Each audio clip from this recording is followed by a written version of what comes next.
And thanks to all of you for coming out and braving the frigid temperatures in this room. So let's get right to it since our time is short. Nimrod, I want to start with you. There is obviously a lot made these days by the Israeli government in particular about the developing ties between Israel and the Arab world, and there is a dispute between, as we heard from Prince Turki, between the Israeli government and the Arab world about what the cost of doing business is going to be, whether it involves engaging with the Palestinians in a real way, or whether the Palestinians can be bypassed. So, give us your thoughts on this. How important is the Palestinian issue to actually developing full ties between Israel and the Arab world? Thanks, Michael. Every phase, for those of us who are veterans of Arab-Israeli negotiations of decades, we know that every phase comes up with its own lingo and buzzwords, code words. Those that relate to the Arab Peace Initiative and to the question that Michael raises, the buzzwords are, or the code words are, inside out or outside in. Inside out means you got to do first peace with the Palestinians, then you will get us, Arabs. Outside in says the opposite.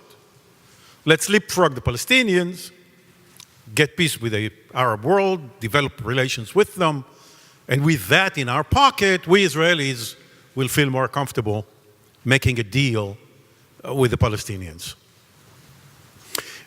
When the Arab Peace Initiative was first introduced 15 years ago, the assumption or the logic of it was inside out. Basically, the Arab Peace Initiative was presented as a trophy for Israelis to behead at the end of the process.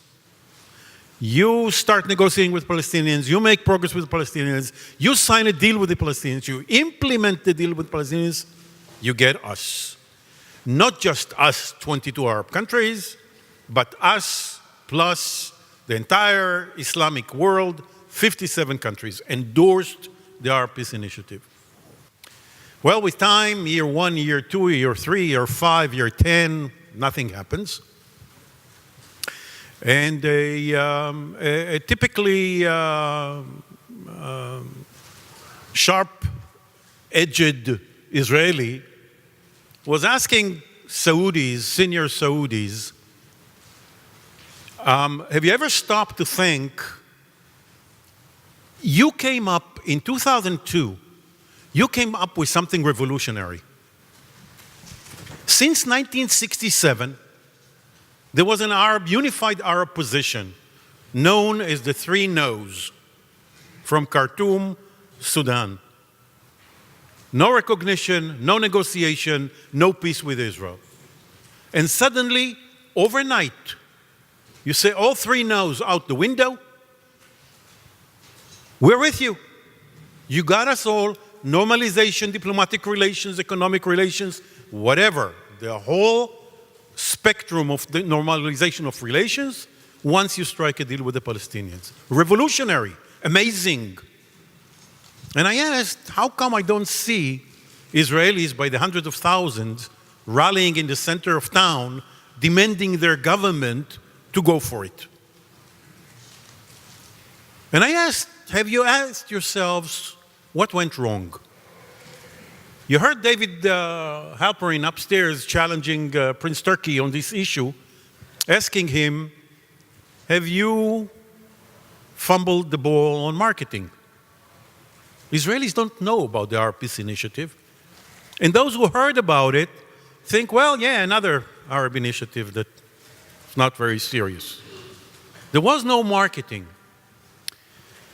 And the idea that the inside out, finish with the Palestinians first and you get us later, bumped into the Israeli skepticism about peace with the Palestinians.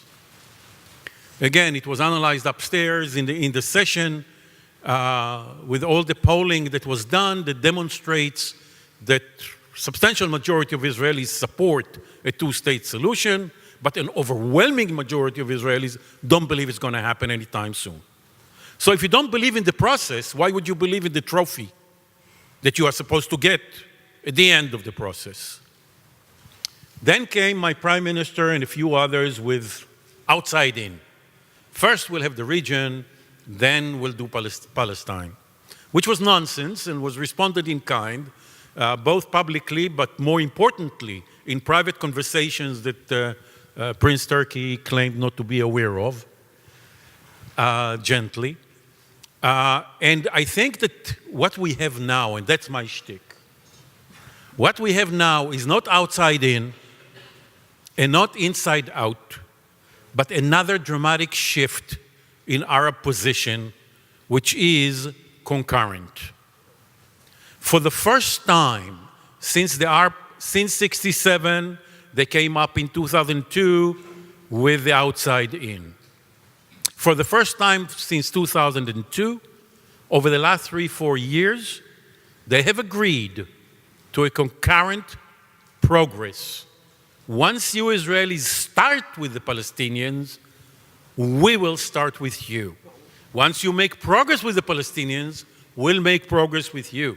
Once we conclude with them, you get the whole menu. And that is where things stand when the Trump team is trying to put together a peace process that reflects this very important new feature of the regional strategic environment. Shira, let's pick up on something that Nimrod touched upon, which was Prince Turkey's either real or feigned ignorance upstairs about contacts that are going on between Israel and in his case, Saudi Arabia, but Arab states. You know, you're someone who works on the economics of this stuff a lot. So, I'm curious, what do you think? Are there robust contacts between Israel and the Arab world at the moment, or are they still dormant? Can you hear me? Is this working? Okay. First of all, just thank you all for sticking so late. I used to live in New York, and on Sundays like that, and end of October, I'd be in the park. So really, thank you for sticking with us. I think it's interesting because judging from the way ties between Israel and the Arab world are being reported in Israeli press, you would think that Israelis would be walking the streets of Riyadh very soon. On the other hand, we heard Prince Turki Faisal, and he's representing a country, not in official capacity. He denied any ties. The truth is probably in the middle. I was a bit surprised by the denial of ties, so I made a list of things that are going on. I will not read all of them to you, but I just want to give you a few examples because there's a lot of cooperation that is overt and covert in the security realm. So when Ephraim Halevi, for those of you who attend the plenary, he said in 2002 he was somewhere in the Gulf. I assume he was on an intelligence sharing security cooperation mission. But there's also what we would call the technocratic cooperation in issues that are not strict security. I can give you some examples. We can distinguish between, Jordan, a country that has a peace treaty with Israel, but where the public sentiment is very much against Israel, probably the strongest anti-normalization movement in the Arab world, or one of the strongest. Jordan now is buying natural gas from Israel. 2 Jordanian companies are connected to the Israeli national network pipeline. Officially, it's being sold through an American company, but physically, you can see the pipes. This is one thing. Jordan is also buying excessive water from Israel. Israel has turned into a water exporter, and Jordan is buying water. But let's go to the other countries that don't have peace agreements with Israel. A lot is happening with the GCC countries, the Gulf Cooperation Council. That includes 6 countries, Saudi Arabia among them. United Arab Emirates is a case in point. Very interesting. I think it would be interesting just in the New York context. There was a joint venture, for instance, between DP World, it's a big maritime logistics company based in Dubai, and Zim International Shipping for the Hebrew-speaking speakers in the room, Tzim, it's a very big Israeli company. They formed a joint venture. And in 2006, DP World won a contract for cargo operations in ports in the United States. There was a lot of public protest in the United States against them operating. And do you know who came to defend them? Idan Ofer, the Israeli owner. He wrote an open letter to Hillary Clinton, then senator, saying to please reconsider, because if Israelis feel very comfortable working with them, why not the United States? Another interesting example, and this I'm talking about the physical things that are present. In 2008, an $800 million contract was signed between Abu Dhabi's national infrastructure companies and AGT. It's a company headquartered in Geneva. But it's owned by Mati Kochavi, the name is Israeli. It's for surveillance of the national infrastructure, gas pipelines, oil. And what's less known about this is that the same company was trying to buy drones, UAVs, for surveillance from an Israeli company. And the Israeli Ministry of Defense stopped it, but the commercial interests were there. The two companies were willing to go for it. There are other things that I think are happening. The Middle East Desalination Research Center in Oman, last remainder of the Oslo period. This cooperation around water, desal, research, and capacity building between Israel and all Arab countries. International Renewable Energy Agency is now headquartered in Abu Dhabi. First intergovernmental agency to be headquartered in the Middle East. Israel supported the bid and now has a permanent representative there. I was in Israel in the summer. I visited an official part of the Israeli government, not something as glamorous as Ephraim Halevi was talking about, but where they have, they develop most of the innovation in irrigation, in agriculture. They were on the phone and on email with the UAE asking them to send them Israeli scientists back to UAE, those with the foreign passports. And they apparently hosted a Qatari delegation just a month before. So a lot is going on. It's all, most of it is covert. And with that, I agree with Prince Turkey to bring it to the public level that you would probably, Israel would have to do more than it's willing to do now. Hussein, I want to bring you in on this topic as well.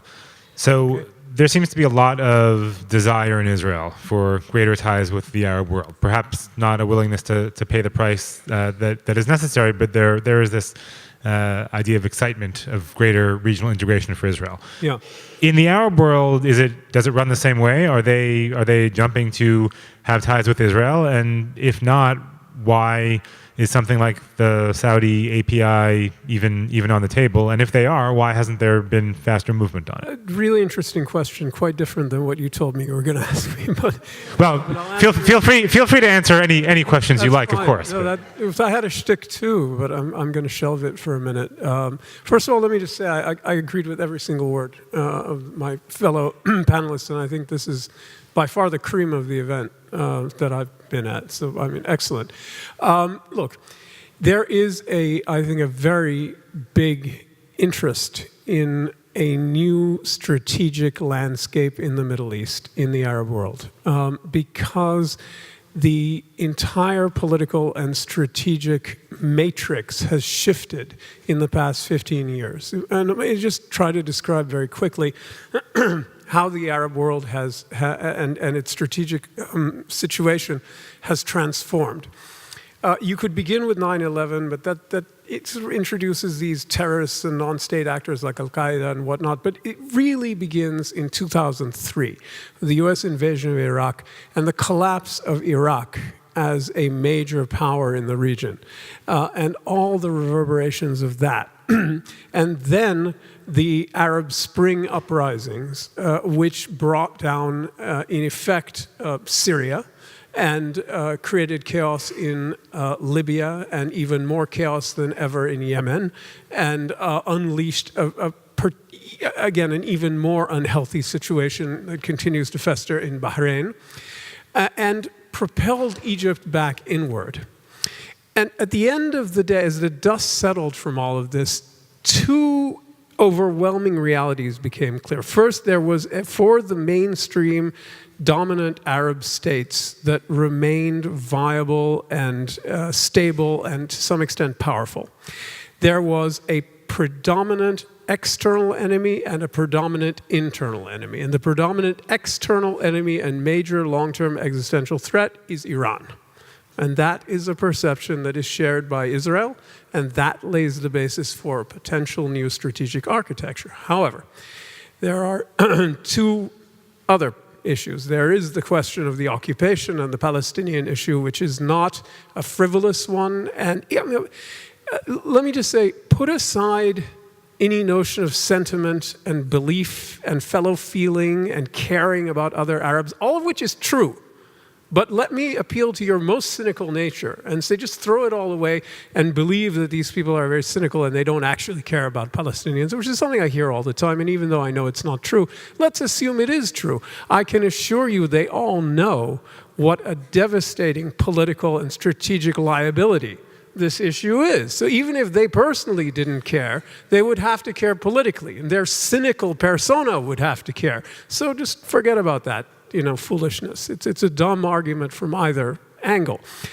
The other issue that's at stake, which we're going to have to come back to if we're going to talk about where the Palestinians and these events in Gaza and whatnot tap into the current Arab strategic dilemma, is the internal enemy, which is the Muslim Brotherhood. And the Muslim Brotherhood is on the brink. It's in an existential crisis, but it's holding on. It's holding on in Qatar, it's holding on in Gaza, it's holding on in Libya, and this summer, Qatar came under squeeze, Gaza came under squeeze, and the war in Libya erupted. Coincidence? Nothing doing. Absolutely no coincidence.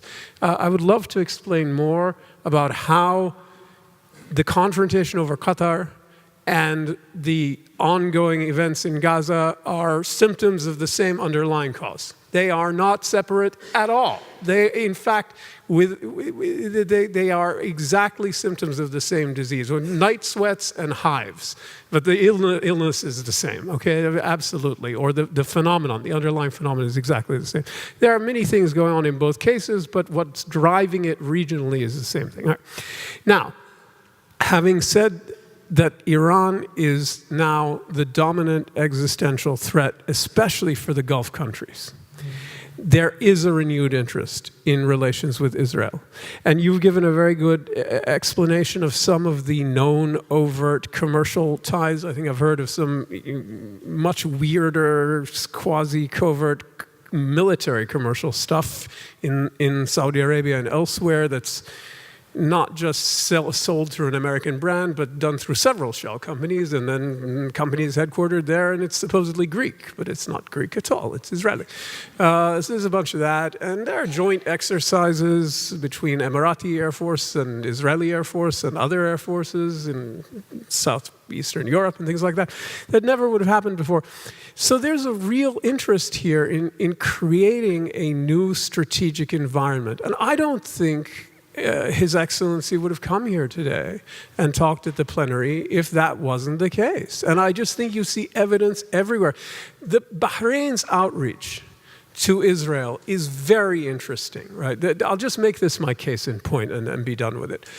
Bahrain can be the stalking horse for the other Gulf states for several reasons. First of all, since the Arab Spring, since the Peninsula Shield intervention in 2011, Bahrain has effectively ceased to have an independent foreign and defense policy, for all intents and purposes, at least towards Saudi Arabia, at least compared to, say, the UAE, which has a very different set of policies, or Qatar, which has, antagonistic policies.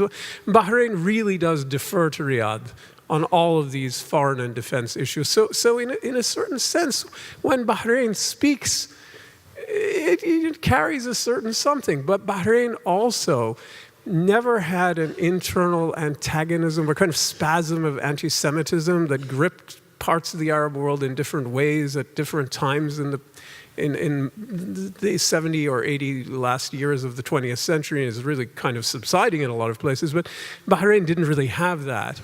At least certainly not in the same way. And the fact that it's got a religious minority Sunni government, royal government that's ruling over a restive and unhappy Shiite majority, and that looks at Iran as an existential threat in a much more direct and immediate way. An Iran that has many times in the 20th century claimed and tried to seize Bahrain, and actually physically tried to seize Bahrain for its own, and now claims, to be representing the majority in Bahrain and whatnot. So their interest in a new strategic relationship with Israel is even greater, and the disinterest of their government in the complaints of Shiite radicals and others who are most hostile to this agenda is very absolute. And the willingness of many Bahraini Sunnis, therefore, to turn another eye and say, well, maybe, but Iran, and sort of go along with this is greater than it might be in Saudi Arabia or Kuwait or somewhere like that. All this and many more, I'm not going to bore you with dissecting Bahrain's domestic politics, but I think I've made my point. The fact that Bahrain in the past few weeks is making a major overture is a clear indication that the answer is yes, but everything that Nimrod has said about the limitations, what they are, and what the actual political, what the political weight will bear in terms of what Arab public opinion, which does matter in most places, and certainly on an issue like this, will tolerate, and it's the concurrence that he talked about. But let me just say, the price, if that's true, and I think we all agree it is, that means the price for Israel has never been lower.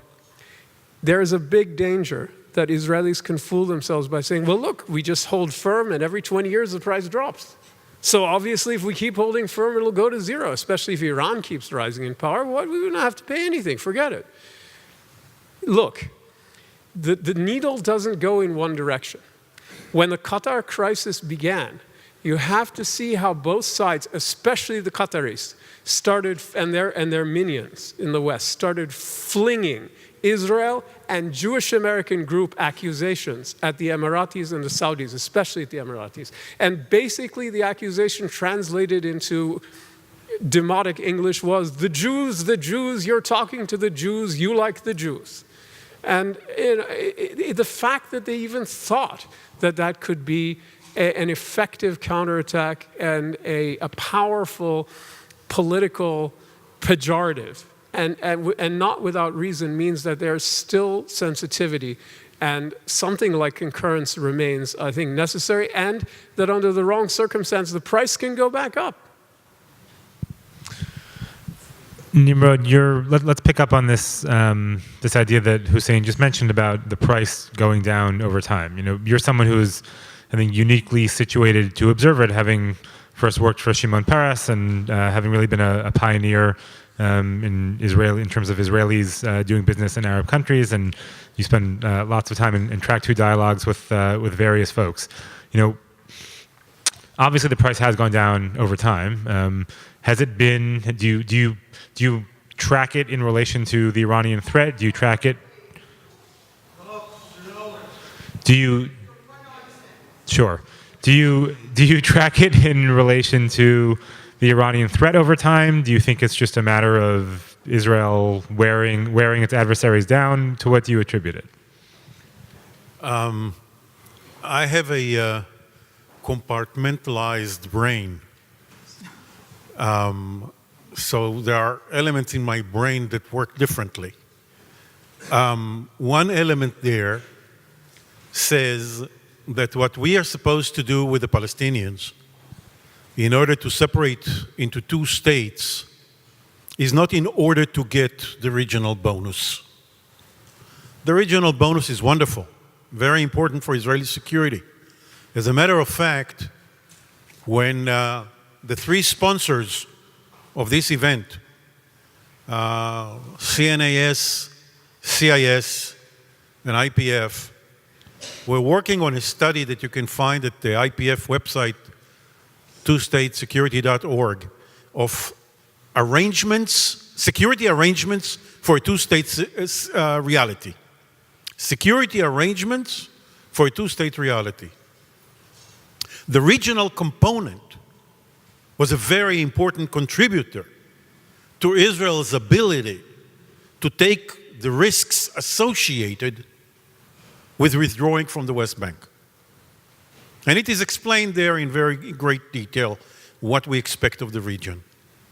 In my discussions with Saudi security experts, other Gulf security experts, And obviously Egyptian and Jordanian, the idea of a regional security structure is, as Hussein just mentioned, is something they all aspire to. It is one thing to get Israel's intelligence contribution on an ad hoc basis. We found out that somebody is about to kill your king. Here is the guy, here is the information. We found out that certain weapons are being smuggled out of Iran via this route. Go intercept it. This is one thing.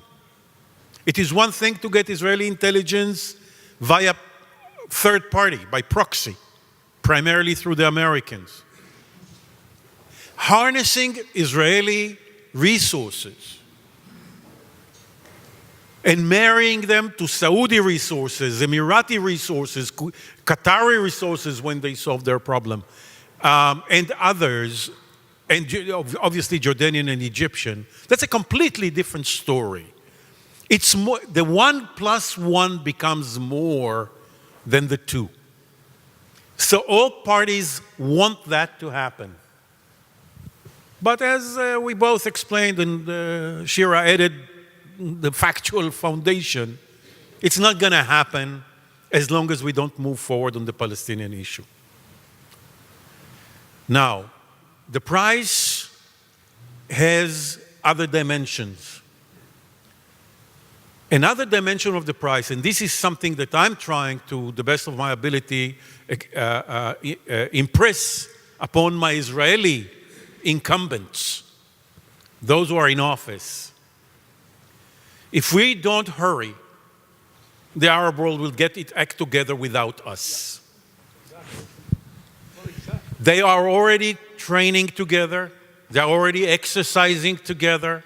They're already organizing vis-a-vis Iran. Initially, it was vis-a-vis ISIS, Daesh, or as His Majesty, His Royal Highness likes to call them, Fahish.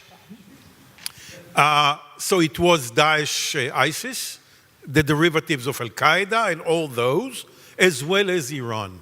If we sit on our hands and will not get involved in a regional security structure, it will emerge without us. And by the time we are ready, not sure the door will still be open. Hussein, did you want to add to that? Eddie was my professor. Yeah. I would have finished with an A. All right. No, it was great. I don't have. So, Shira, let's go back to the economics for a minute. There is a lot of speculation about to what extent Israel will benefit from being integrated into the region. You talked about some of the projects that are already going on, but give us a sense of what the world of possibility is if Israel actually is able to make peace with the Palestinians and normalize relations with Arab states. Okay, so first, this is awfully boring because we agree on everything. Apologize for that. But I want to talk, we're talking about the price, then in economic terms, price is cost, but also let's talk about the opportunity costs. How the Israeli economy will be affected by peace, that's a big question. We actually did, I work for the RAND Corporation. We did a study, a very conservative, not politically, but economic conservative. And my colleagues have copies here. But we estimated the peace dividend, and not just the regional piece of it, but what would happen to the Israeli economy if there's peace. And we looked at over 10 years, and the number we found was $123 billion would be added to the Israeli economy. Which is a lot of money. Some people say, well, worth the risk, not worth the risk. This was in comparison to if present trends continue. But if BDS gains momentum, another topic in the news, the spread becomes bigger. If, God forbid, another war, another intifada, the opportunity cost is going to be much higher. So that's in terms of the number. In terms of GDP per capita, we're talking about 5%. We're talking about $2,000 that an Israeli on average would have in her pocket in year 10, and the Israel economy needs it. You know, I don't know. I always feel that in the United States we always hear about Israel as the high-tech nation, the startup nation. That's true, but it's a very small percentage of the Israeli economy. The GDP per capita in Israel is $35,000 per year. In the United States, it's $55,000 per year. So there's a big difference, and Israel needs that. There are other groups that have other estimations that they assess that the benefits to the Israeli economy would be $55 billion per year. And that Israel could potentially export to the region exports worth of $23 billion per year. These are, you know, it depends on your assumption. But I mean, beyond the economic terms, if you entertain me for a second, there's this proverb, money is the cheapest thing. And in the Middle East, I think that's very much the case. There's economic incentive for sure. There's security incentives for sure. But there are also other things beyond money that we can talk about, the non-pecuniary economic issues that we want to quantify. You know, a sense of security, a sense of integration in the region. The idea that the world is open to Israelis. Not getting killed. You know, the chief, it was interesting, in 2011, the head of the Dubai police gave an interview to Der Spiegel and said, we know a lot of Israelis are in Dubai, they're all under foreign passports, that you can go with an Israeli passport, not be afraid, not be embarrassed. Tourism can be transformed. If you've visited Israel, there's always, I always laugh when I land, they said, oh, if you have a connecting flight, go there. There's never a connecting flight from Israel. Where would you go? You go to Israel, you go to Israel. You can't go to any of the neighboring countries. And also on environmental issues, it's almost a cliche, but you know, it's true. The environment doesn't know national boundaries. We're talking about climate change effects to the extent that we accept that climate change is something that's happening. The rise of temperature affects the Middle East in much more severe and much more faster pace than the rest of the world. I'll give you an example. I have the numbers here. In Morocco, 2015, a drought destroyed more than half of their wheat harvest. And lowered their GDP by 2%. So all these countries in the region, the Middle East and North Africa region, are sitting now together and thinking about water technologies, about drought-resistant crops, and how can they face climate change. You know who's not at the table? Israel. A country that could have a lot of contribution in those areas. So I think the benefits are even higher than what we can imagine.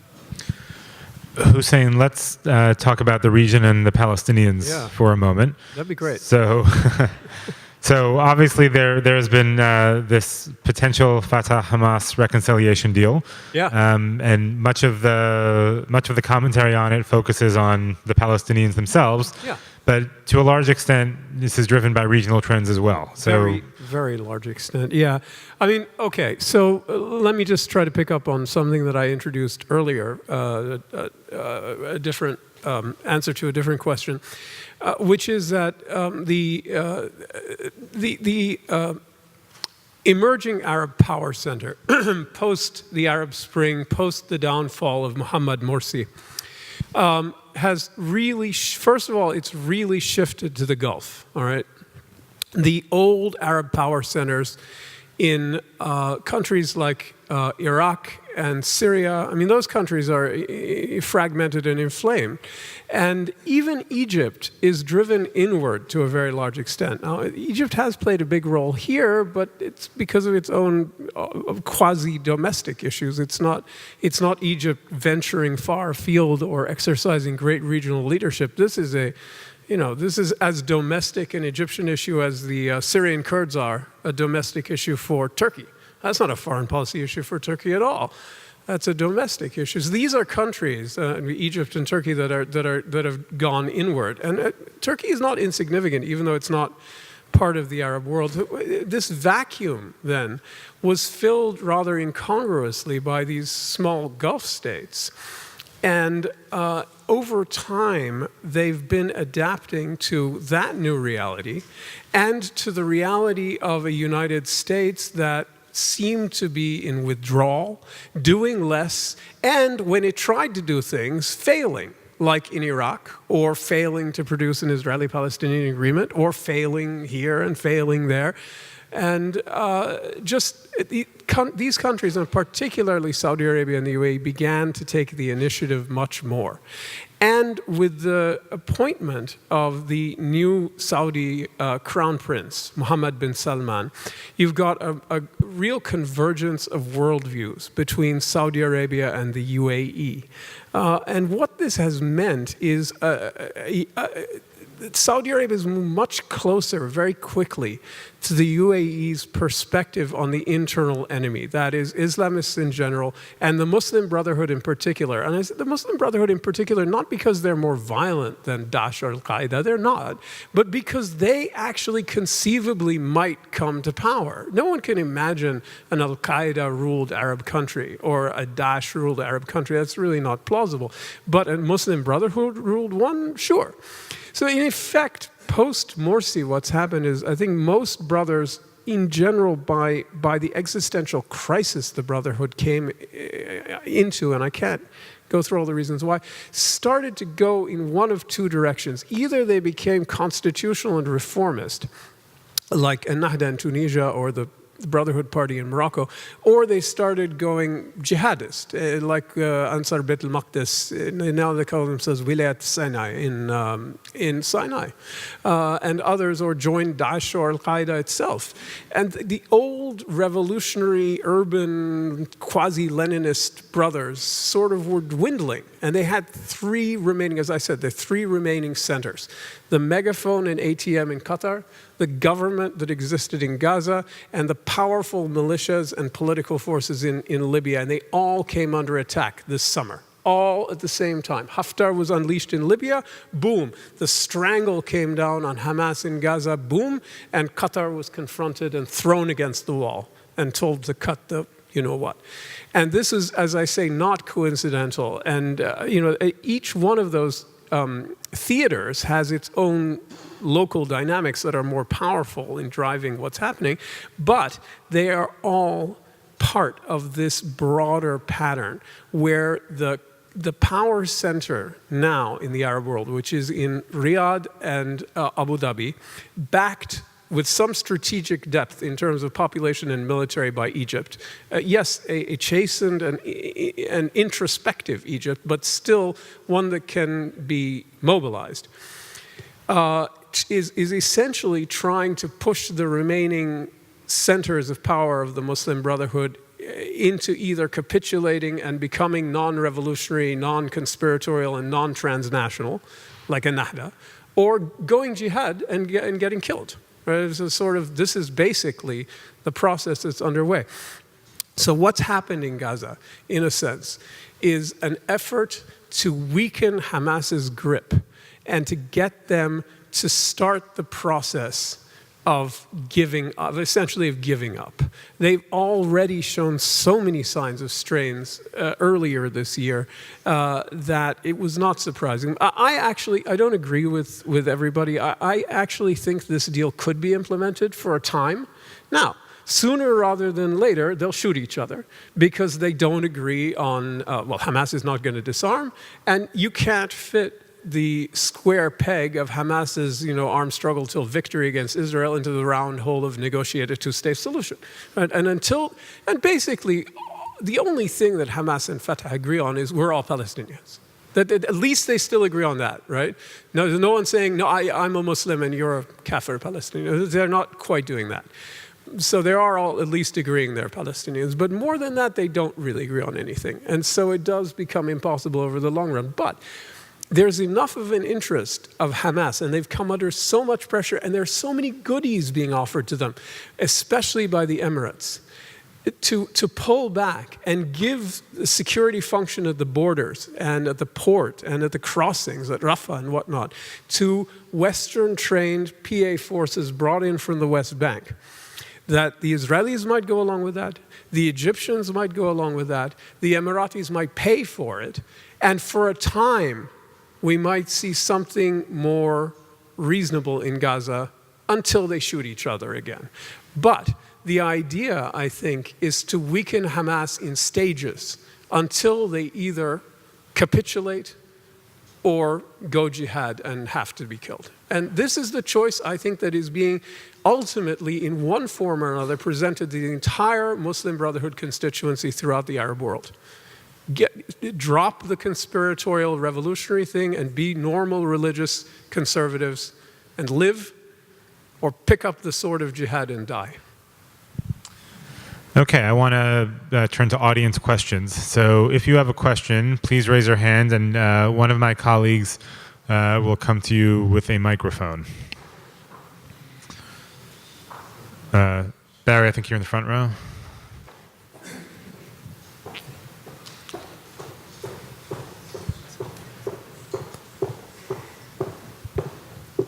First, is that good?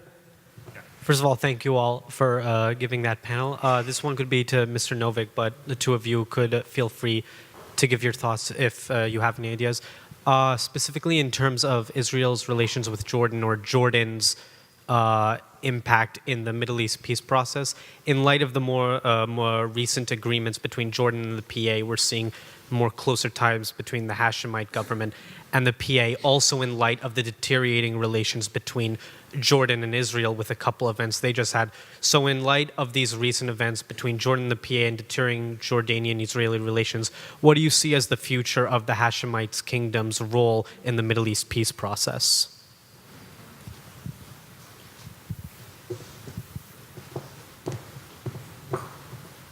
I think this question actually piggybacks on that, which... We're not going one at a time? Sorry. Well, if it piggybacks, then ask it quickly, please. I guess I just want to add what the role of there being such an increased number of Syrian refugees in Jordan also does to all of this. It does, yeah.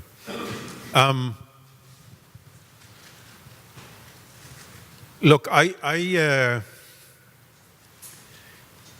had the unique opportunity of participating in the negotiations of the London Agreement. Now, who knows what the London Agreement, the difference between a historical breakthrough and a footnote to history is a decision of a leader. We had a breakthrough, but the leader decided not to go for it. Footnote to history. In 1987, we reached an agreement with King Hussein, Allah yarahmu, that would have had Jordan lead the negotiations about the future of the West Bank.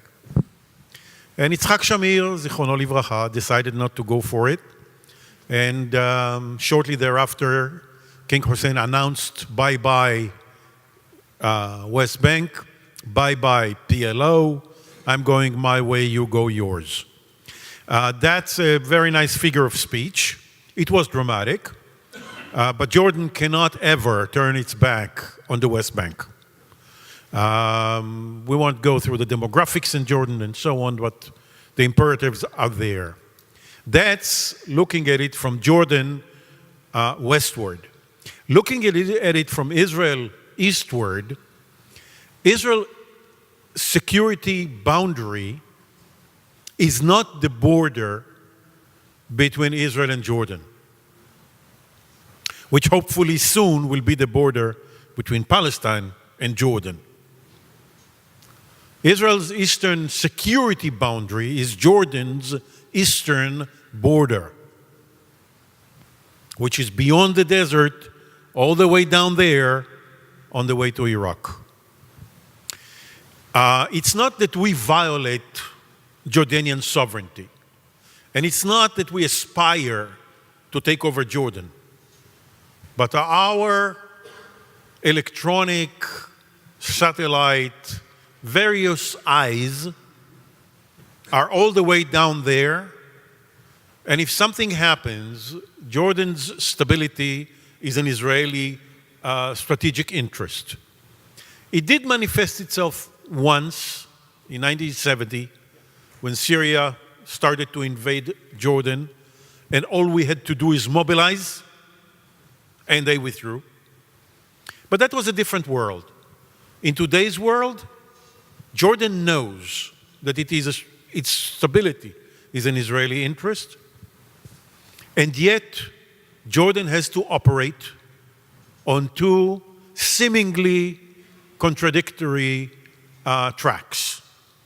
Track one is under the radar, security, where things are happening that make the two sides very, very happy and much stronger.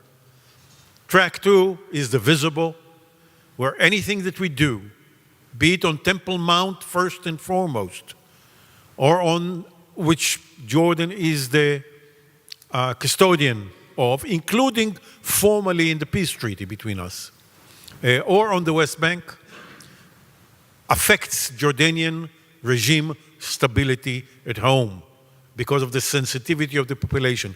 Everything that Hussein spoke about in the Gulf and elsewhere, multiply 100 times into an earthquake, 7 magnitude is in Jordan.